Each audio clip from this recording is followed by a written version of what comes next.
جرس خطر. الإخوان عاملين 50 قناة ب50 مقدم برنامج ب50 ديب، ده غير المنصات الإلكترونية للهجوم على الرئيس عبد الفتاح السيسي والجيش المصري والأجهزة الأمنية في مصر.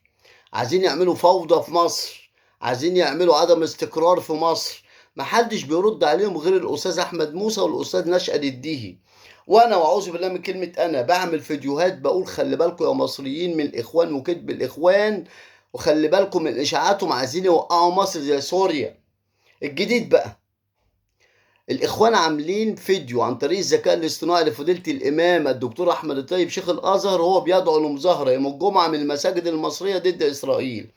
اللي أنا بقوله بقى، الدكتور أحمد الطيب مش محتاج حد يدافع عنه ولا حد يقول إن ده ذكاء اصطناعي ولا ده كذب. فين شيوخ المناطق الأزهرية؟ فين قيادات الأزهر؟ ليه ما بتعملش فيديوهات تقول إن ده كذب وإن ده ذكاء اصطناعي؟ في ناس في مصر مرضى نفسيين ما بيفهموش إلا بالكلام. تحيا مصر، تحيا مصر، تحيا